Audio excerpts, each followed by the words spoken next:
नमस्कार मित्रांनो, आज आलो आहे आपण रोहिलागड येथे भव्य दिव्य बैलगाड्याच्या शर्यतीचं आयोजन केलेलं आहे. रोहिलागड तालुका अंबड जिल्हा जालना. आपल्या सोबत आहे सुप्रसिद्ध झेंडापंच आसिफ भाई आणि आयोजक समालोचक पप्पू दादा. नमस्कार दादा. नमस्कार. आज आपण बऱ्याच दिवसापासून छत्रपती संभाजीनगर मध्ये आयोजन व झेंडापंचाचं काम करायला येत आहे. कसं चाललंय इकडं संभाजीनगर मध्ये आपलं काम कसं चालतंय? सर्वप्रथम अखंड महाराष्ट्राचे दैवत शिवछत्रपती शिवाजी महाराज यांना वंदन करतो. तसेच या ठिकाणी मी भरपूर मैदाने केली. या भागात एकूण पाचवडला 2 मैदान केली, परवा सुंदरनगरला केलं, परवा ते 5 लाखाचं जांभळीला केलं.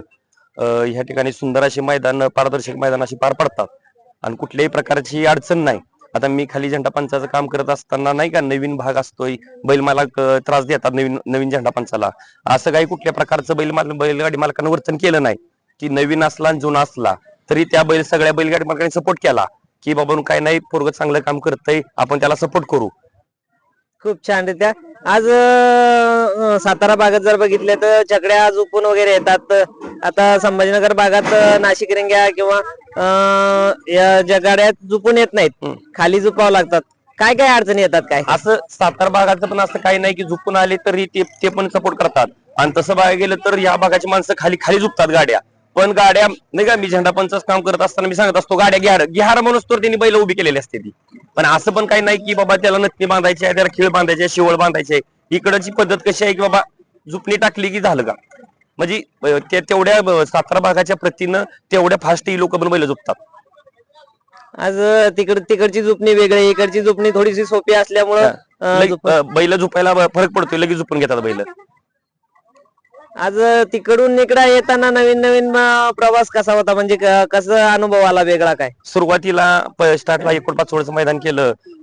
राठोड साहेबांनी सर्वप्रथम मैदान ते दिलं की माझा विश्वास दाखवला. मी बबलू चाचा असून दे, पप्पू असून दे, आमच्या तिघावरती त्यांनी विश्वास दाखवला आणि ते एकूण पाचवडचं मैदान दिलं. खरं तर राठोड साहेबांचं मनापासून मी आभार मानतो की ह्या भागात आम्हाला त्यांनी आणलं सुरुवातीला. नाही का, कोणतरी एक माणूस सुरुवातीला लागतो. तसेच आज रोहिलागड ग्रामस्थांनी सुद्धा माझ्यावर विश्वास दाखवून हे मैदान मला त्यांनी दिलंय. सर्वप्रथम त्या सर्व युवक मंडळींचं मनापासून आभार.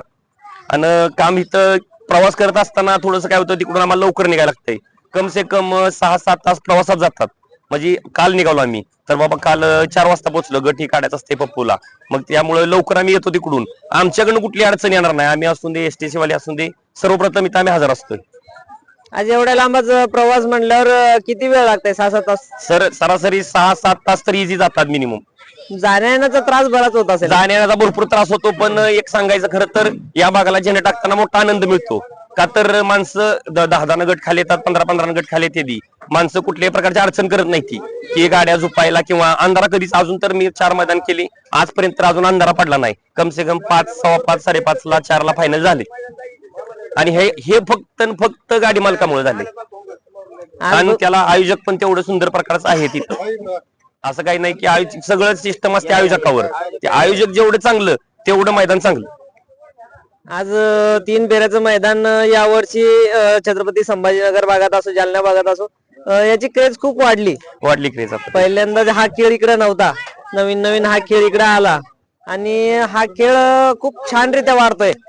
कसं वाटतंय खेळ वाढतोय? चांगला. फक्त काय होतं, यात नवी पिढी जास्त घुसली यात. आणि ह्या संभाजीनगरचा विषय कसा आहे, माणसं बैलाला स्ट्रगल करते ती, मेहनत घेते ती, म्हणून या लोकांची बैल जास्त प्रमाणात पळते ती. बैल सगळीकडेच पळते ती. असं काही नाही इथं बैल कमी तिकडे जास्त, असं काही नाही. आमच्याकडे पण बैल, सातारा भागात पण बैल पळते सुंदर अशी. पण या भागाचा विषय काय आहे, बैलांना मेहनत, बैलांना खानापिना, खुराक म्हणा, जी पद्धत आहे ती सातारा भागापेक्षा वेगळे. आज नवीन पिढी बरीचशी उतरली आहे. या नवीन मुलांचा जरा उत्साह वेगळा असतो. या गोष्टींचा खाली काही त्रास होतो का आपल्याला? नवीन पिढीचा थोडासा कसा आहे, शर्यत म्हटली की थोडा त्रास असणारच आहे. मग ते तुम्ही सातारा भागात जावा, सांगली भागात जावा, कुठेही जावा तुम्ही, किंवा संभाजीनगरला इकडे या तुम्ही, त्रास येऊ कुठे गेल तरी असतोच. आणि त्रासाशिवाय काही नाही हो. काय बदललं पाहिजे? नवीन पिढीने काय शिकायला पाहिजे? नवीन पिढीने खरं तर आहे ना, समजा तुमच्याकडे काही जुनी माणसं आहेत, जुनी बैलवाले आहेत, त्यांचा थोडासा आदर्श घ्यावा असं मला वाटतं, बाकी काही नाही. तसेच मित्रांनो आपल्या सोबत आहेत प्रसिद्ध समालोचक. नमस्कार पप्पू दादा. नमस्कार. आज किती मैदान झाले आपल्या या भागात? 4 मैदान झाले, 4थं मैदान आहे. काय कसा आहे अनुभव? नाही, मैदान एकदम व्यवस्थित पारदर्शक होतं. फक्त बैलगाडी मालक सहकार्य असं करतात की ज्यावेळेस पुकार दिला जातो 1 ते 10 जाऊ द्या किंवा 1 ते 15 जाऊ द्या, त्यावेळेस 7 मिनिटात किमान 150 बैलगाडी मालक त्या 7 मिनिटात खाली जातात. हाच लय मोठा अनुभव आहे. आज इकडं समालोचन करताना बरेचसे काय असं बैलगाडी मालकांचं नाव वगैरे तुम्हाला माहिती नव्हतं. आता या 4 मैदानात बरेचसे नावं माहिती झाले, ड्रायव्हरांची नावं माहिती झालेत. आता नवीन नवीन कसं आहे तर आपल्या भागातले जे आडनाव असतात, पावती वाचताना नावं असतात, या सोप्या जातात. पण आता इकडं जे नावात थोडासा बदल वगैरे सगळ्या गोष्टी. नाही, वेगळाच अनुभव आहे. फक्त आता काय होतं, आमच्या भागात जर सातारा भागात गेलं तर काय होतं, पावती नोंद करत असताना किमान 1 2 3 अक्षर म्हणजे काही असेल ते, पण आता एखाद्याला हौस असते की बाबा लाईव्ह गट काढताना माझं नाव घ्यावं, म्हणून बैलगाडी मालकांच्या खुशीसाठी या ठिकाणी आपण नाव घेतो आणि त्यामुळे बैलगाडी मालक आवर्जून मोठं नाव टाकतो आणि आम्हाला नाव घ्यायला पण काय म्हणजे अडचण नाही, त्यामुळे आम्ही बिनधास्त नाव घेतो. आता बरेचसे एक ड्रायव्हर लोकांची याची त्याची तुम्हाला चांगलीच ओळख झाली असेल. आता बैलगाडी मालकांचा कसा प्रतिसाद मिळतो ह्या भागात? नाही, बैलगाडी मालक खरंच तुम्हाला सांगतो, रात्री 10:30ला जरी गट जाहीर झाले, किमान सकाळी 8 वाजेपर्यंत किमान 200 ते 250 बैलगाडी मालक उपस्थित असतात. त्यामुळे बैलगाडी मालकांचा प्रतिसाद खूप भारी आहे, त्यामुळे काहीच विषय नाही वाटत. काय बदल होतो वेगळ्या भागात इकडचं काय सांगता येईल असं की त्या भागातून या भागात आपण आलोय आणि तुमच्या इकडची माणसं लय मन मिळावू, एखाद्याला बाबा नाही शब्द दिला ना तर तो शब्द नाही डावलत. सगळे एवढ्या लांब येऊन आपल्याला प्रतिसाद चांगला मिळतोय. या प्रेमापोटी आज सलग 4 मैदान, आज रोहिलागडच्या मैदानात आपण आलाय. कसं आहे मैदानाचं आयोजन नियोजन? मैदानाचं आयोजन नियोजन 1 नंबर आहे. फाटी पळायला पण 1 नंबर, म्हणजे अतिशय सुंदर अशी फाटी आहे, काहीच विषय नाही. आयोजकांनी नियोजन पण एकदम व्यवस्थित केलंय. सगळे बैलगाडी मालक जवळजवळ 450 बैलगाडी मालक आता सध्या मैदानात उपस्थित आहेत. आता नवीन नवीनच नाद असल्यामुळे खूप साऱ्या बैलगाडी मालकांचा नवीन नवीन लय खूप सहकार्य आहे बी आणि सहभाग पण खूप मोठ्या प्रमाणात नोंद केला जातोय. आज तुम्ही बघताय खूपशी नवीन पिढी असं जसं आसिफ भाईंनी सांगितलंय तसंच तुम्हाला बी त्या गोष्टीचा काही वेगळा अनुभव येतोय का? नवीन पिढीनं उतरावं, उतरण्याबद्दल काहीच नाही. नवीन पिढीनं उतरावं, नवीन पिढीने बैल घ्यावीत, सगळं करावं, पण ते करत असताना अगोदर कामधंदा करावा, त्यानंतर या नादात उतरावं. नाहीतर उगच कुणीतरी उठायचं आणि म्हणायचं मी बैल घेतो 1 नंबर मध्ये बैल पळवतो, ते शक्य नाही होत. पप्पू दादा किती वर्षापासून आहात आपण या नादात? मी 2011 समालोचक मध्ये. हो. काय शिकला त्या क्षेत्रातून, काय शिकायला मिळालं? नाही, माणसं कशी ओळखायची हे शिकलं म्हणजे बस झालं. तुमच्यासारखी माणसं कमवली, अजून काय पाहिजे? तुम्ही आमच्यावर विश्वास दाखवून तुम्ही आम्हाला एवढ्या लांब बोलवलं, बस यातच आम्हाला सगळं मिळाले. स्टेज डेअरिंग करणं एवढं सोपं काम नाहीये, माईकवर बोलणं स्टेज एवढं डेअरिंग सोपं नाही. करणं काय होतं, स्टेज डेअरिंग करणं कुणाचं पण काम नाही.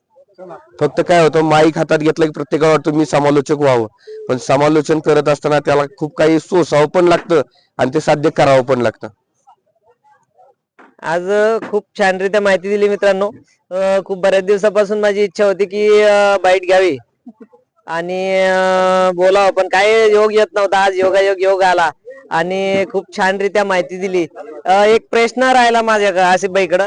आसिफ भाई, झेंडा टाकताना आज आपण बघतो 8-8, 10-10 गाड्या एक सोबत असतात.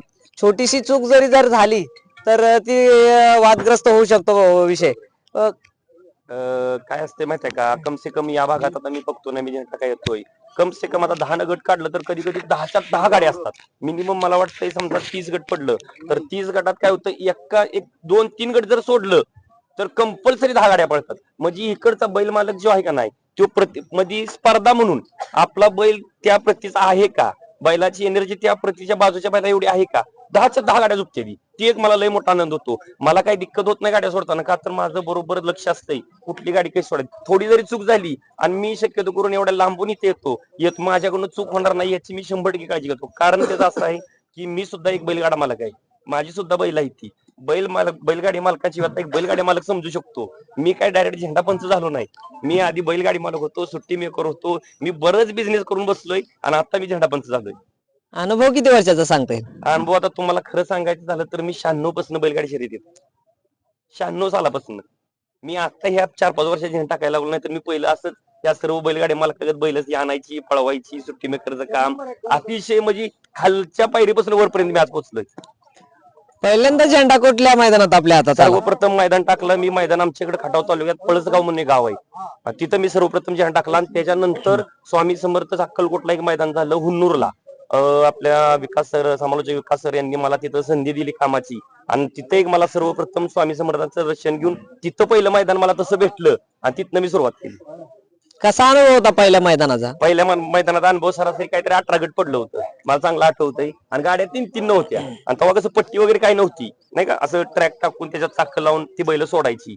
3-3 गाड्या, तरी सुद्धा मला ती मैदान करायला 5 वाजले होते नवीन, तरी सुद्धा ते छान रित्या मैदान पार पाडलं. आणि तिथनं खरं तर स्वामी समर्थांचा आशीर्वाद घेऊन कामात सुरुवात झाली. असे भाई नाव, आपलं नाव खरोखर कोणत्या मैदानापासून उजेडात आलं की लोकांना कळायला लागले की हा झेंडा पंच आज चांगल्यारीत्या करतोय? खरं सांगायचं तुम्हाला तर पावसाळ्यात तुम्ही जर कधी आला तर सगळ्यात जास्त पाऊस समजा कराड भागात, सातारा भागात पडत असतोय. तर चोराडे, सर्वप्रथम चोराड्यात इतकी अतिशय मैदान होतात, त्याला भिवांना स्टेडियम बोलतात चोराडला. मग त्या स्टेडियमला सगळ्यात जास्त मैदान तिथं होतात. कम से कम 70-80 गटाचं मैदान होतं, 9-9 गाड्या पडतात. आणि त्या मैदानामुळे मी खरं तर जास्त चर्चेत आलो तर चोराडकरांच्या ग्रामस्थामुळे. पप्पू दादा, हाच प्रश्न तुम्हाला आहे. खरं पप्पू दादा, आपलं नाव कोणत्या मैदानापासून उजेडात आलं? नाही, उजेडात म्हणजे काय झालं, पहिलं मैदान मी 2011 एंडिंगला पुकारलं कुंडलचं.